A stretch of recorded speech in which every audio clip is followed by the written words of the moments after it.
Alright collectors, today on the channel, how appropriate we do a review on one of the scary figs from Cobra, the Mole Rat, the G.I. Joe classified line Mole Rat. I don't know how I felt about this figure initially. I was kind of like, I don't know if I wanted this one or not, but I'm going to tell you what, after taking a closer inspection of this guy, man, G.I. Joe seems to be winning me over every single time with these figures. Let's get into it, you know. Number one, let's start off with the box. I don't remember these guys from the original cartoon. I seem to remember something about this when they had that G.I. Joe Resolute, but maybe I've got my times mixed up or whatever. It did seem to happen in some cave, and then they had some zombies. But I don't know if there were mole rats in there or not. I think there were actually more zombies than mole rats. And I think this is Energon.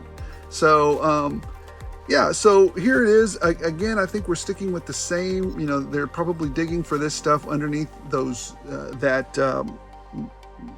following that same storyline, you know, and down where all the pyramids are down in Mexico or in that area, in the Yucatan Peninsula, maybe? I don't know.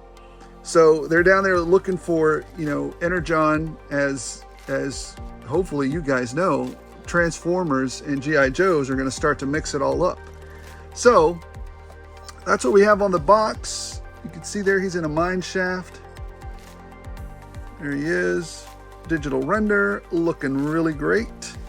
Here's a picture, the concept comic book art. There's that. Here are all the accessories that he should come with. Looking really great. Looking great. Nice cover art, you know, very, very cool, very spooky looking, as you know. Yikes.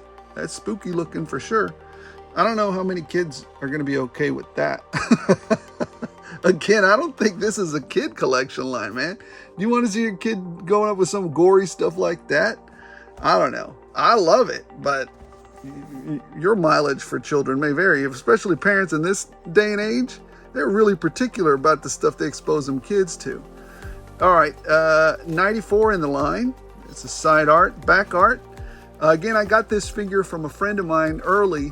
I traded for this figure. I didn't buy it anywhere. I know you can get, and I have gotten some of these figures early from some online retailers overseas, so that you don't have to mess around with the Walmarts and stuff. If you feel that you're not going to be able to rely on them for anything, just go overseas. It's a global economy. You're not beholden to these knuckleheads at Walmart, but that's another story. I'm going to do another video on that. But anyways, so here's what we have on the back. Uh-oh. He's already trying to take out Dr. Mindbender for sending him into that hole in the ground.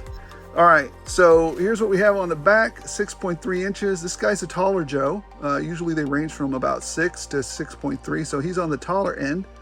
Here's what you have on the back. Again, a nice little digital render, some close-ups of his features there, his head, his backpack, I think, or his vest there, and a very big shot there of the concept art. Anyways, let's get to it. Let's see what this figure can do, man. So, aesthetically, with this configuration, because there is another configuration of them, and we'll get to that one in a minute. But just aesthetically looking at this this one's easier to get to the articulation. That's why we started with this one. So, just aesthetically looking at this configuration, he looks mole ratty. He looks like a mole rat. I mean, what can I say about him? Looks like a guy who would be working in a toxic type environment.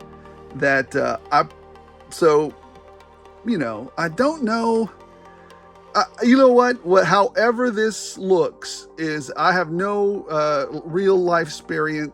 I have no real life experience in working in toxic areas.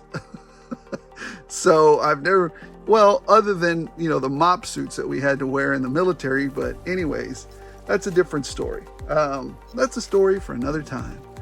But anyways, yeah, looks like a hazard suit there. Looks like he's working in some scary places. He's got some orange on it, some dark, looks to me like dark blues on it.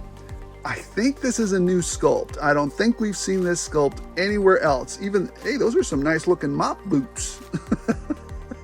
So look it up. MOPP, I think is what it's called. But anyways, we had to sit in those things. We had to practice sitting in those things for like 48, 72 hours, something like that, just to see what it felt like. It did not feel good. Anyways, looking at this thing, yeah, I don't know what this is for. Maybe this is extra gear, whatever. So yeah, now the highlight of this guy is that face. That face. Only a mother could love. Look at that goriness. Looking fantastic. I dig it, man. And right in time for Halloween. So yeah, no problem. That's great. Look at that. You pull that hood back and that's what you get. Some crazy, jeez. That's gory. That's nice. All right. Cobra logo on the side. Lots of little buttons and stuff here. Like I said, I don't think we've seen this before. Heavy, basically hazmat suit on him. So I wonder if some of it might be reuse from Snow Job or the Snow Serpent. I don't know. But if they did, remember, those were pretty well articulated figures. So they were really good. All right, let's take a, so from what we see here in this configuration, to me, this is a 4.5. It's really great. I don't have, it's not going to, I'm not going to write to my mom about it or nothing, but not going to change my life, but I really like it. It's a well done figure. It evokes, hey, this guy works in a hazardous area. He probably got some hazardous stuff done to him. So yeah, I dig it. Nice configuration, nice look to it, nice sculpt, very nice details on it. It's believable. It's what's advertised on the box. So I like it aesthetically. Now, in this configuration, now let's look at the articulation. He can look up, not very far. He can look up that much.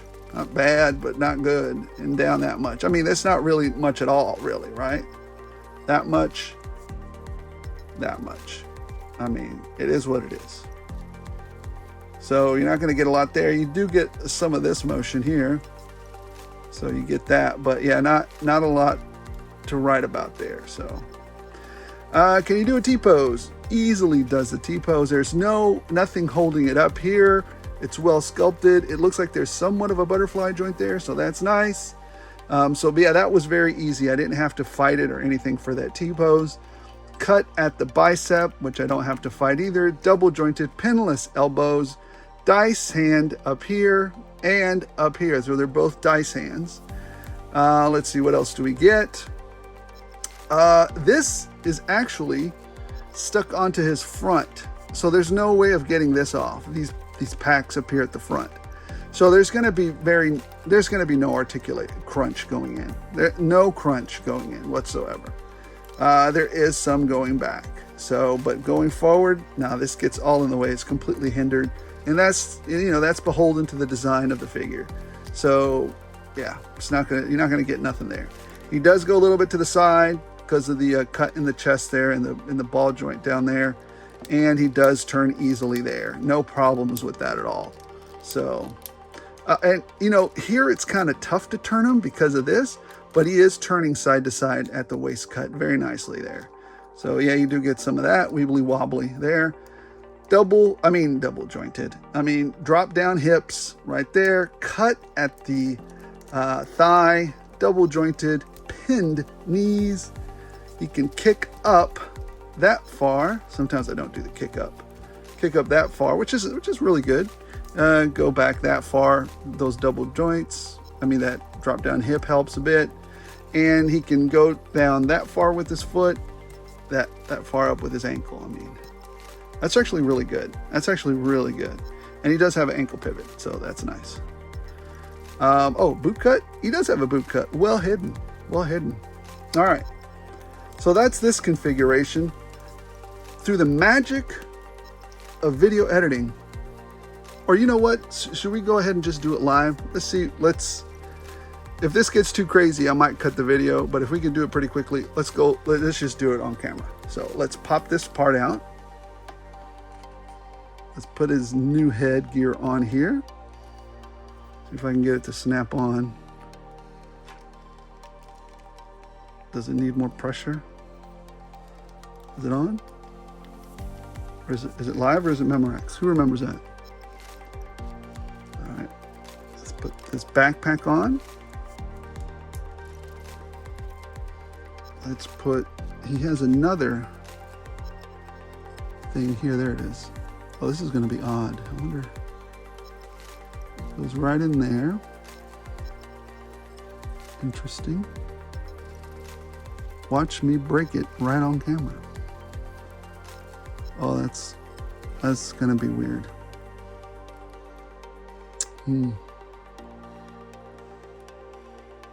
That's going to be a problem. Because look. Well, I'll be right back, folks. And we're back. All right, I should have looked at the pictures, because the pictures would tell me that this just hangs out here. It doesn't go anywhere. Maybe that's his water supply or something, I don't know. But this just kind of hangs out here. And this plugs directly into here, which in this way, this is probably going to hinder some of the movement there. He can look like this or like that, but if you keep moving it too much, that's just, see, it's already trying to come off. So you're going to get some issues there. Yeah. So you're going to get some issues there. Anyways, let's take a look at what we got now in this configuration. I love the way it looks in this configuration. Very, very cool. But aesthetically, very cool. Articulation wise, not so cool. Like we just saw, this is going to keep falling off. Head is very hindered because it's attached to this. So the only way to really fix this, mod it to a real tube there, and then you'll be fine. It's going to be much longer too, and I don't know what they were thinking with this. I guess that is the water supply for him, or whatever, the food or whatever he's got to eat or drink or whatever. You also get this cool drill, which is very nice. This drill actually has a multi-purpose. You can either run around with that drill, or watch this. Let's pop this off real quick. Let's see this. Pop this off. Let's pop this off. So here's the little drill piece that you get with it. I love it. Looks really nice. I love the way they thought about this. Very imaginative. Hey, it's a multi-use weapon. As you know, many things in the military are multi-use. So, and then here we go. Plug this into here. Now it's some kind of new fangled energon shooty. That's a futuristic weapon. It's the M8344. I don't know what it is. So anyways, it's a cool looking pistol. I dig it. So yeah, it's a multi-purpose there, either a drill or a weapon, which is very nice. What I'm interested in, side note, is that what is Cobra paying? What do you lead off here as an organization if you're Cobra? We're going to pay you a lot of money, but at the end of it, you might look like this. You might not be right, and you might not be able to think right, and you might just be dead. So how much money are they paying these guys to go look like that? Anyways, what am I thinking logically? Anyways, it's just a fun figure. It's just a fun figure. But yeah, so you also get this backpack, very nicely detailed. Got the little fans for, I guess, a filtration system. And you got the little, whatever this thing is. I don't know what the hose goes to or what. And then you can actually hang his little lantern that he has right on his backpack back there. And this is his little, actually, this might be a lantern, or it might be a containment system for the energon that's in there. You see that? Might be energon in there. So I don't know. Might be a containment system for the energon. Yep. There's that. There he is. Looking cool. So what do I think about this figure? I really like it. I don't see myself building an army out of it. I am going to replace that guy in there with this guy and this head. I finally found another head, another body to put in there, a G.I. Joe one. So we're going to be sticking him in there now. So you'll be seeing much more Mole Rat. Hello. So what do I think ultimately of this figure? Like I said, aesthetically, I think it's a 4.5 both ways. I really like it both ways. Maybe Halloween's influencing my thoughts here. Articulation wise, I really don't like this. I really don't like this, and I don't know what this is for. This is hindered here. It's not a bad figure. I'm going to rate it at a flat 4. So overall, I think, you know, I think it's just a 4. It's a 4. It's a good figure for what's its intended purpose. It's not a 4.5. It's not a 5. It's a good figure. It's a really good figure. But keep in mind, because of the way it's designed, you're going to have a problem with this, and this is going to keep falling off. This is a great opportunity for a mod. I may or may not make a video about it. Probably not. But this needs to be a real tube if you're going to do this, because otherwise this hard plastic here will not let him move his head whatsoever. So that's very much horribly articulated. You know what we didn't do either? We didn't take a look at this little energon counter or Geiger counter that he has here. So there's that. Very nicely done there. So yeah, there we go. Yeah, I do dig it. I'm probably going to buy 2 more of these, just to have a little squad of them. You know, you never can have enough we never can have enough zombies, I guess. No, but I'm not going to build an army out of this. Take it back. I'm only going to buy like 3 of them, 2 more, so 3. Just so that if we need some zombies roaming around, we can have some. But yeah, good fig. Ultimately, you guys can agree, disagree with me in the comments below. Let me know if I'm crazy, if you guys are going to get it, if you guys are excited about this figure or not. It does feel like a troop builder, honestly, though, because it's their version of a zombie, right? So it does kind of feel like a troop builder, zombie builder. But to me, I maybe only need 3 of them, and I'd be happy with them. But again, I rate it at a 4. And it's a good figure. It's just a good figure. Anyways, guys, let me know in the comments below. Do you agree? Do you disagree? Are you going to be getting some of these? Are you like, nah, this one's, I could skip it. But anyways, the winner of the 500 appreciation, the 500 appreciation video, Marcus Butler, thank you so much for participating in the video. Thank you so much for your support. Thank you so much for subscribing. And supremely grateful for everybody subscribing, for everybody interacting, joining the conversation, and just having fun in this hobby that we've chosen. Again, this is just so we can take our minds off of everyday beatdown of this world, right? Just have a minute to yourself, put a smile on your face, you know, crack open some action figures and relive your childhood, maybe. A simpler time. So thank you so much, guys, for watching. Once again, as long as you guys keep watching, I'll keep rolling them out.